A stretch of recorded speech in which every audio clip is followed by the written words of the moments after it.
السلام عليكم، ازيكم؟ عاملين ايه؟ يا رب تكونوا بخير. كل سنه وانتم طيبين بمناسبه رمضان.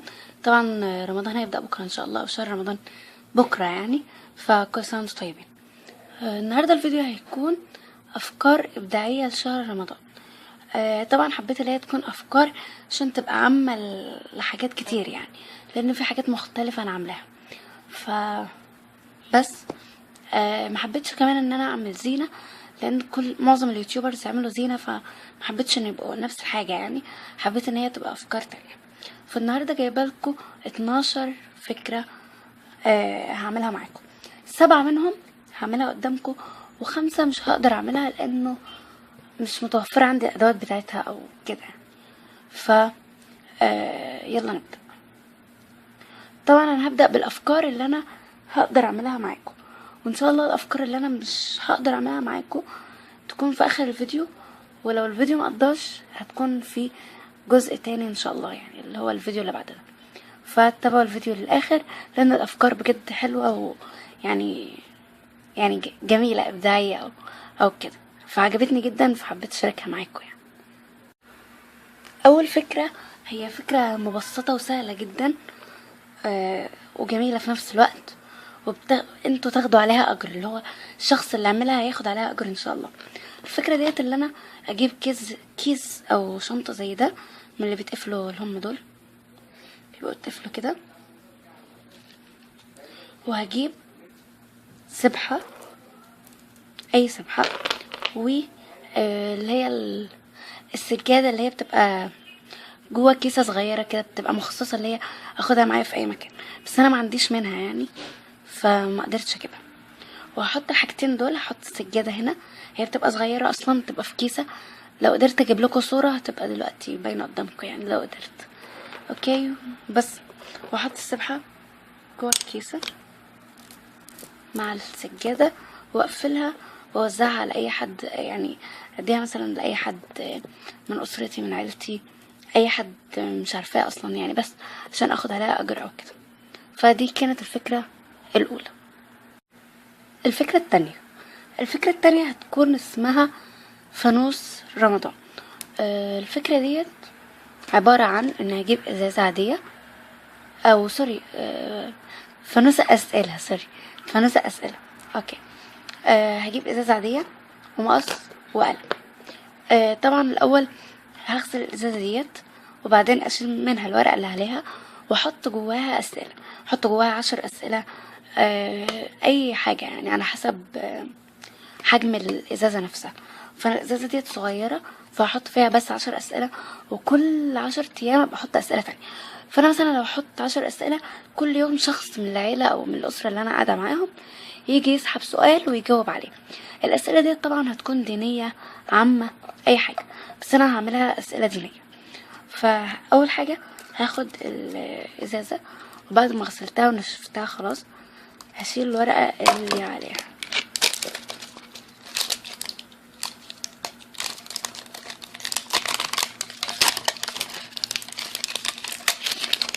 طبعا هشيل الورقة اللي عليها علشان يعني اللي هي حاجة تخص رمضان او كده. هقص دي لانها مش راضية تتشال. اوكي خلاص كده مش هحتاج المقص في حاجة. بعد كده هاخد القلم ده، لا هحتاجه سوري. بعد ما شلت الورقة، هاخد المقص الاول واقصها. هقصها مثلا كده يعني، عشان ما تكونش الحتة اللي بدخل منها الأسئلة ضيقة، فهوسع عنها الحتة شوية، فهقصها. فهجيب سكينة، وبعد كده ابقى اعمل بالمقص. يعني هجيب السكينة عشان افتحها الاول، بعدين هبقى اعمل بالمقص. جبت سكينة، هخرمها او هقطعها.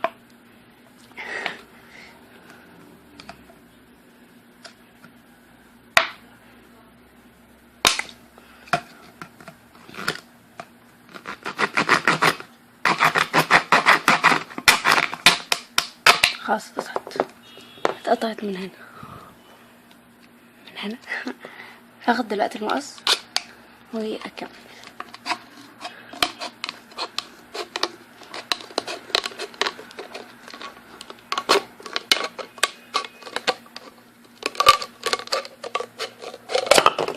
خلاص كده قطعتها. الجزء ده مش عايزاه في حاجه، هرميه. وده هحط فيه الاسئله، بس قبل ما احط فيه الاسئله هاخد قلم واكتب على العلبه نفسها من هنا، او على ورقه والزقها اي حاجه يعني. بص انا هكتب هنا، هكتب فانوس اسئله.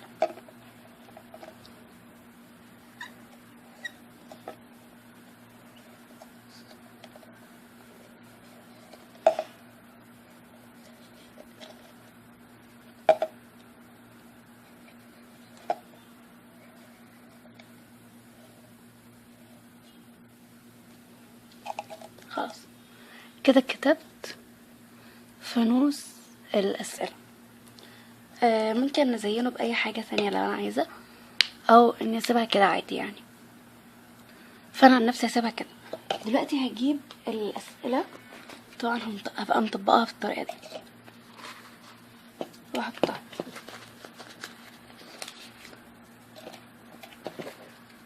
في كل ورقه زي ديت يبقى في سؤال، هطبق الورق بالطريقه دي عشان محدش يقدر يشوف السؤال،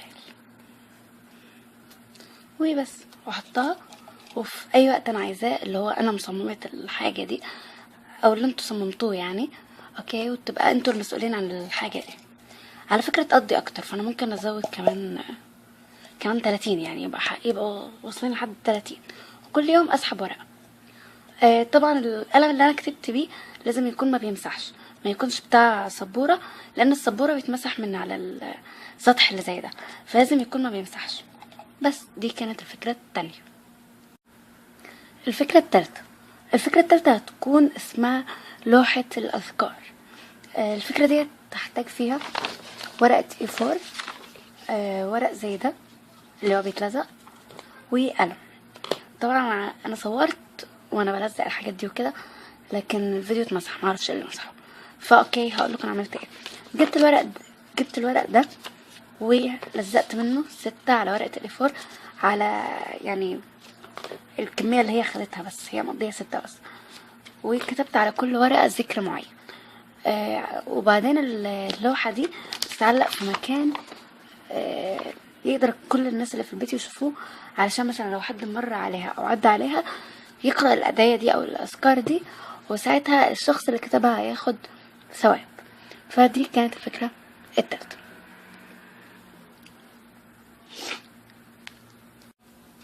الفكرة الرابعة هتكون اللي هي ورقة زي دي نكتب عليها الرجاء القاضي للسحور. طبعا الفكرة ديت هتكون للناس اللي هم بيناموا مثلا الساعة 12 واحدة او كده، ويبقوا عايزين حد يصحيهم يتسحروا وبعدين يرجعوا يناموا تاني. فالفكرة ديت اني هاخد ربع ورقة A4 وقلم اللي هو خطه تخين شوية زي ده، وقلم عادي. وبعد كده طبعا ديت ربع ورقة A4. وبعد كده هاخد الورقة دي واكتب عليها اوكي، واكتب عليها الاول هصغرها شويه يبقى شكلها احلى. فهحتاج المسطره هصغرها شويه يبقى شكلها احلى.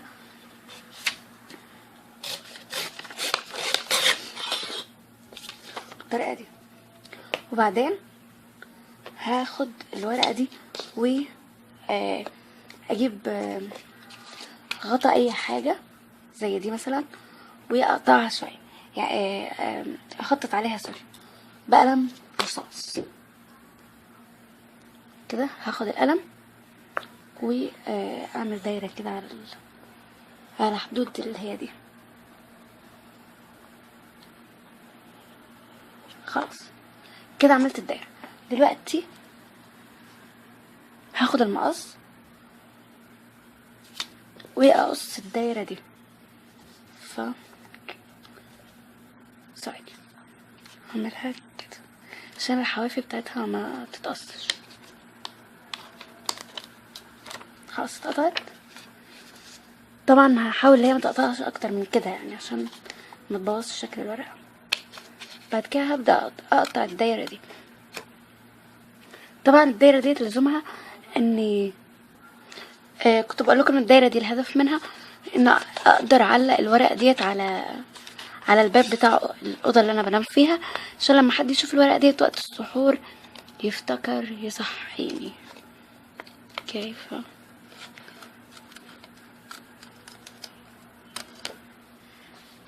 طبعا عن نفسي ما بنامش يعني قبل السحور، بس ديت فكرة للناس اللي بيناموا قبل وقت السحور بشوية ويبقى عايزين حد يصحيهم.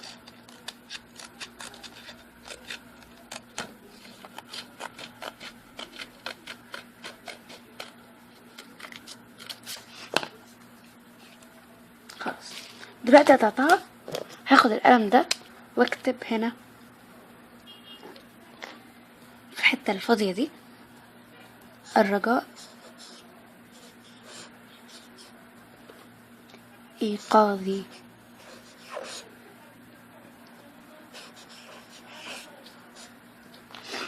للسحور.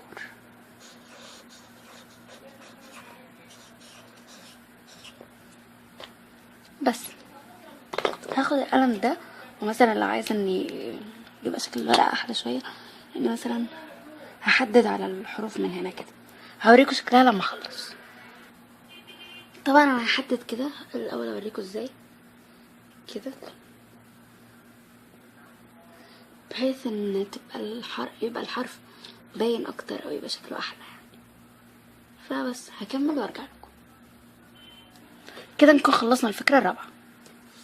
هو ده الشكل النهائي. هعلق ديت على الاكره بتاعت الباب عشان لما حد يشوفها يفتكر يصحيني وبس. الفكره الخامسه. الفكره الخامسه هتكون كارت معايده. كارت معايده اللي هو اهنئ بيه الناس بمناسبه قدوم رمضان او كده. ممكن نحط الكارت ده في الفكره الاولى اللي هي دي، او ممكن اني اسيبه لوحده من غير اي حاجه يعني، بس اقدمه للناس كده. فالفكره دي هاخد نص ورقه A4 واطبقها بالطريقه دي.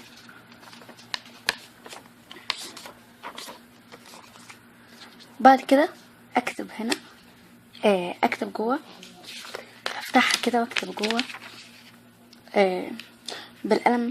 طبعا هحتاج القلمين نفسهم اللي انا استخدمتهم في كل الافكار. هكتب قلم كبير رمضان كريم.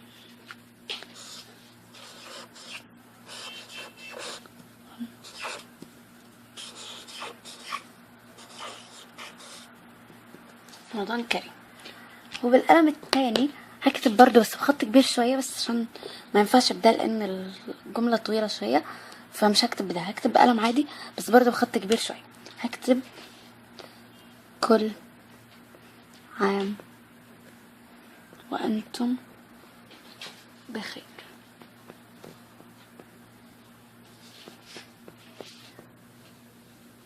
ممكن اكتب هنا اسم الشخص اللي انا مديها له او بره او اي حاجه. هنا بقى بره هكتب ممكن اكتب حاجه تحمس الشخص انه يفتح، يعني هكتب افتح الكارت مثلا او اي حاجه.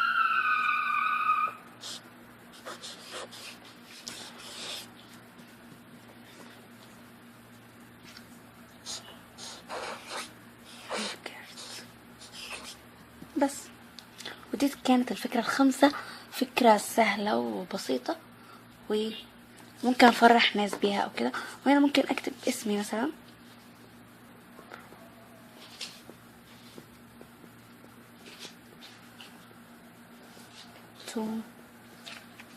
واكتب اسم الشخص اللي انا بعتها له بس. كنت عايزة اكمل لكم كل ال8 نصائح، لكن للاسف خلاص يعني الفيديو بقى طويل قوي فما عادش ينفع. فان شاء الله في الفيديو الجاي هيكون تكمله النصائح اللي انا هعملها، والفيديو اللي بعده النصائح اللي انا مش هعملها. فانتظروا الفيديوهين دول، ويا رب يكون الفيديو ده عجبكم. وما تنسوش اللايك والاشتراك في القناه، و هتوحشوني لحد الفيديو الجاي، ومع السلامه. طبعا انتظروا الفيديو الجاي لانه افكار جميله زي الافكار بتاعت النهارده. فمع السلامه. سوري كمان نسيت اقول لكم، هيظهر لكم دلوقتي على انستجرام وصفحتي في الفيسبوك، ما تنسوش تتابعوهم عشان نقدر نتواصل مع بعض. ومع السلامه.